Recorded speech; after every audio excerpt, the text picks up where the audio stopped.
Frid och shalom, älskade vänner. Idag är det den 2/11 morgonen och klockan är 7:03 när jag sitter här med min kompis bakom här. Han är med och spanar in läget. Han undrar väl hur det ska bli det här med judarna och Israel och allt som sker. Ja, det är tur vi har, som jag sa igår kväll, att vi har tur att vi har det profetiska ordet så vi vet vart vi är någonstans. Och det är ju väldigt långt framme, vänner, och vi ber för Israel. Tack och lov, Jesus. Halleluja. Och vi ska titta här då vad vi ska ha. Jo, 10 000-tals människor samlades vid Västra muren i Jerusalem igår för att be till Israels Gud, om Israels folk, för att be för gisslan och att kriget ska gå bra och att man ska kunna återvända i säkerhet, alla soldater. Och kriget då, jo, man har hunnit skura av Gaza som det verkar. Och det gör ju att Hamas då har svårt med tillförseln av varor och drivmedel och allt vad man behöver då. Så man försöker ju svälta ut de här, tömma dem på bensin, diesel och allting, så de är tvungna att komma upp ur sina tunnlar. Och det har man ju gjort, och då har ju Israel lyckats ganska bra. Man har slut på ammunition på en del delar och man har kommit fram och till och med slåss med svärd. Det säger ju lite hur fanatiska de här krigarna är. Och så har vi ju då videorna som vanligt här då. Bilder och kartor från nattens strider. Även upp i norr har det rört sig starkt då. Och den är tecknad på svenska. Sen har vi med 2 videor som jag la in igår också, men jag vill ha dem på YouTube. Video nummer 2, den är också den är på engelska och den handlar om helt otroliga profetiska händelser. En märklig rysk militärrörelse in emot Baltikum. Alltså hotas de baltiska länderna av ryssarna nu. Man har ju nästan 500 000 man i närområdet. Och nu planerar man ett efter Hamas, alltså efter Gaza. Och Amerika med fler lägger fram ett förslag på att ha en internationell truppstyrka i området. Och det är precis vad vi har sagt hela tiden. Man ska alltså dela landet och upprätta en säkerhetszon tills i sekel 38 Harmageddon, där det står att landet ska bo utan bommar eller portar. Och då ska det tydligen finnas en internationell armé där nere i Mellanöstern. De kommer alltså att vid tidens slut ha delat landet Israel, och vi kommer att få se ett förbund upprättas så småningom här, och då förstår vi hur långt fram vi är. Och i den sista videon här då så säger ju Amir då att antisemitismen blossar upp i hela världen. Och att det var fredsälskande vänsterliberaler som var på den här kibbutzen som dödades. Och det är ju de här tankarna då som har varit att man tror att man kan ha upprättat en slags fred med de här islamistiska fundamentalisterna. Men det är ju omöjligt då. Så många har ju vaknat i Israel nu från de här tankarna, och vi ser ett enat folk här då. Ja, håll till godo nu med de här videorna, så hörs vi i uppdateringarna senare. Gud välsigna er alla. Amen. Of kilometers overnight again. They have achieved everything we previously mentioned. The blockade in Gaza has been completed. Soldiers have reached the coast from the center and divided the region in 2. Tanks are expanding the controlled area. Of course, Hamas also attempted some incursions. Both the Gaza and Lebanon borders are in turmoil. If you're ready, let's quickly examine the breaking news with maps and real images. The first news of the day is from the Gaza Strip. As we mentioned in our previous videos, Israel has advanced by piercing the heart of the strip. Their goal was to reach the coast and control both main roads. This move would cut off all of Hamas's supply lines. On the first day, they reached the first main road and established control points. On the second day, reinforcement units passed this road and approached the coast. Today, on the third day, Israel has successfully reached the coast. Commandos quickly advance along the main road to reach the coast. This unit covered an incredible distance. They exceeded expectations by being the first to reach the shore. Now, these commandos are trying to establish a control point and a secure area on the coast. However, they need to hold their ground here on their own until full support arrives. Because they were the first to reach this area, they had to secure it on their own. Now that they have reached the coast, there is a navy behind them to support them. Israeli ships, especially those near this region, have approached the shore. They are observing and preventing attacks from the shore to protect the units. This allows the commandos to establish a control point safely with their backs to the sea. Other Israeli units coming from behind are currently stuck in the middle. Hamas has slowed them down to some extent by digging tunnels and fortifications. Tanks are trying to clear the remaining buildings to provide solid support to the soldiers ahead. You can see the congestion on the left side. These are the buildings that Hamas has turned into strongholds and need to be overcome. The Israeli Air Force needs to put in extra hours. This indicates that the tanks have to wait for a certain period. After the designated strongholds are destroyed, armored vehicles will advance with the soldiers to reach the coast. They will then take control of the coast and await the incoming reinforcements. You can already see a new borderline forming. Following this, as the reinforcement units were deployed to the lower part of this new strip, they began advancing towards Al-Quba. First, the artillery units are hitting the designated targets, and then Israeli soldiers enter this area. This way, they managed to come to the city's borders, covering kilometers in a single day. However, they stopped here because Hamas had seized some of the buildings. Hamas is attempting to launch attacks on Israeli soldiers from these buildings, especially targeting tanks with missiles. These areas with many buildings are not very suitable for tanks. Probably from this point on, tanks will only play a support role and the initial soldiers will continue to advance. This is how the conflicts in the main city area began. Additionally, Israel has already started tunnel hunting operations in the controlled area. They are scanning the underground to uncover tunnels. There are numerous tunnels extending from the south to the north for logistical support. One of the longest tunnels was located and blown up by Israel. This will cut off all of Hamas's supply network. They will lose because Hamas cannot receive support due to falling behind every day. Next in line is our second report from the northern coastal strip. Israeli soldiers reached the hospital on the left side yesterday and engaged in conflicts here. This is a control center that Hamas has turned into a stronghold. Today, conflicts in the area are still ongoing. The surrounding buildings have been heavily fortified, and Hamas has added heavy weapons to some of them.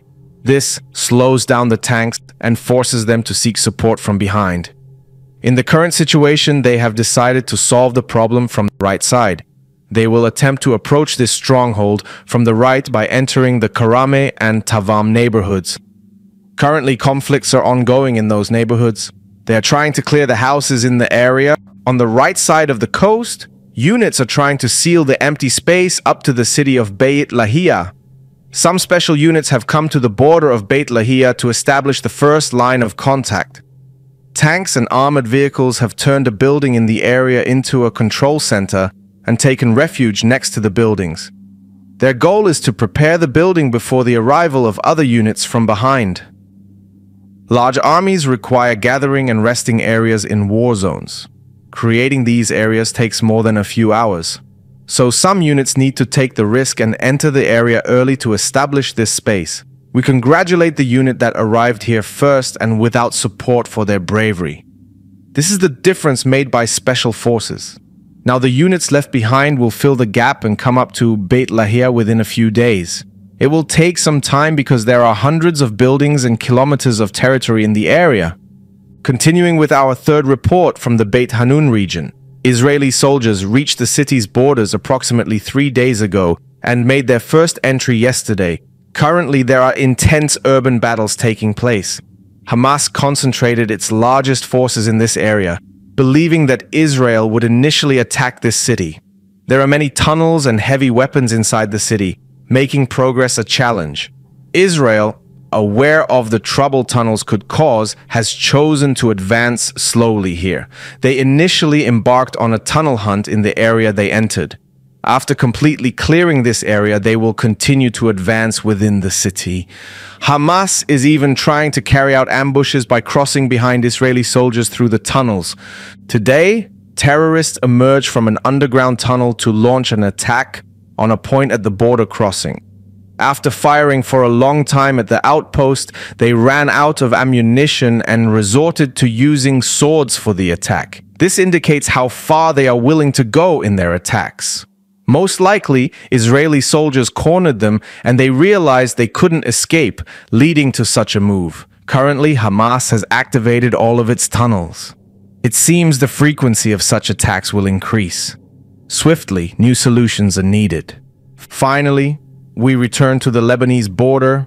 Today, Israel continues the tactic of "you throw the first punch" Putin strategy. Drones are still flying at the border. Drones flying over Hezbollah monitor all their movements. Today, when they climbed the mountain next to the Kiryat area, the drones detected the terrorists. They were setting up guided anti-tank missiles on the mountain. These missiles go to the designated location without locking on. Their long range makes the terrorists' job easier. However, thanks to the drones spotting the terrorists early, they were shot before they could fire the missiles. Later, it was revealed that Eta Ash village was being used by terrorists. Houses near the border served as storage and hiding places. They used this as a launching point to attack Israel's border areas. When drones once again investigated the terrorists' activities, excessive movement was noticed around some houses.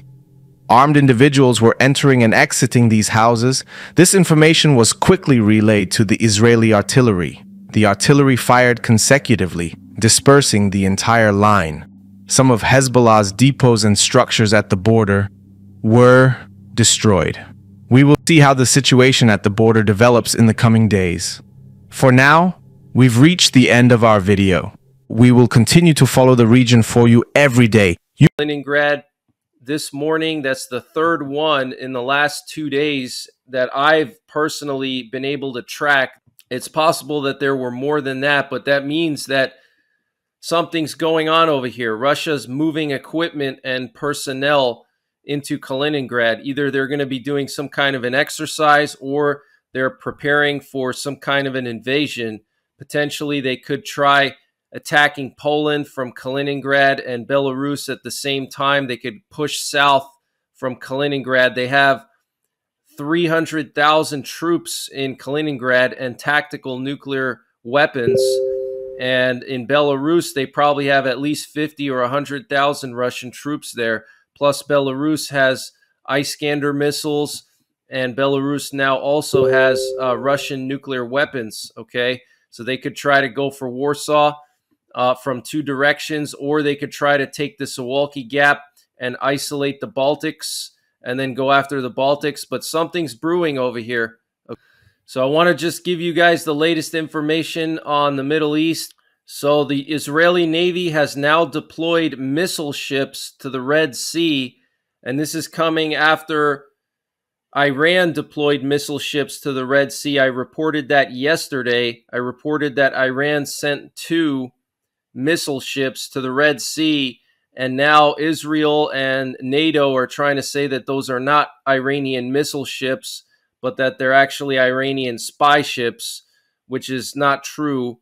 So the Israeli Navy is now deploying missile ships to the Red Sea, which would enable them to sink those Iranian missile ships if they need to, and also to attack the Houthi rebels in Yemen. Okay, so that's very concerning, guys. We have a lot of assets in the Red Sea now. We have the 2 Israeli missile ships, we have 2 Iranian missile ships, and we have the U.S. Marine Expeditionary Unit there with 2 amphibious assault ships, okay? So something could pop off in the Red Sea.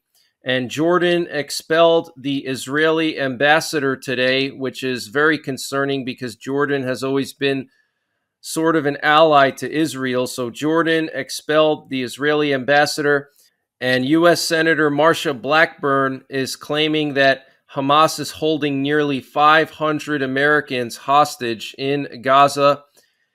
And according to the Financial Review and Bloomberg, the US and Israel are weighing the deployment of a multinational force into the Gaza Strip.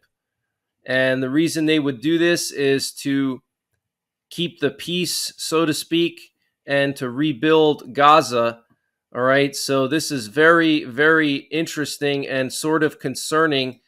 The US and Israel are exploring options for the future of the Gaza Strip, including the possibility of a multinational force that may involve American troops if Israeli forces succeed in ousting Hamas, people familiar with the matter say. All right, so they want to put US and multinational troops into Gaza after Israel eliminates Hamas. Talk about what's going on with the Jewish people around the world. There's a lot of liberal, progressive Jews that live in the United States, among them many celebrities. They woke up to the reality that being liberal and progressive, being surrounded by liberals and progressives, is not enough if you're a Jew and it's time to hate the Jews. They woke up to understand that all their friends in the academia, in their entertainment, are abandoning them. They woke up to understand that all the students that they used to be friends with, all the professors they used to be friends with, are now hating them just because they're Jews. Because it's time to hate the Jews. Because Jews are the problem of the world. You see not only in Israel, but also around the world, a sobering up moment for all the liberals. They understand that what we see here, those Hamas terrorists, when they entered the kibbutzes and the villages, I want you to know, they killed mostly families that are very pro-Palestinian in their political views. They killed families that were into peace with Palestinians. They killed families that used to help Palestinian kids getting medical help out of Gaza in Israeli hospitals. Peace activists, all of them lived in those kibbutzim. That's the people they killed. Why? Because they are Jews. It doesn't matter if you're liberal, if you're pro-Palestinian, if you love the Palestinians, if you want peace, if you want justice, if you're a Jew, we need to kill you. And all of them are dead right now. And so the left in Israel woke up to the reality that we don't have any partner on the other side. And make no mistake, people try to tell us, oh, that's just the Hamas, not the Palestinian people. Let me tell you something. The Palestinian people held elections and voted for Hamas. And if you think that the Palestinians in Judea and Samaria are different, the reason why Mahmoud Abbas, the president of the PA, is not holding elections for more than a decade is because he knows Hamas will win. They're all Hamas sympathizers. If they could, they would have done the same thing. These are all either Nazis or Nazi collaborators, supporters. They want to kill us. And now, finally, it registered in the minds of the leftists that there is no way we can trust them to run territory that is so close to us. So this is where we are right now, a sobering up moment.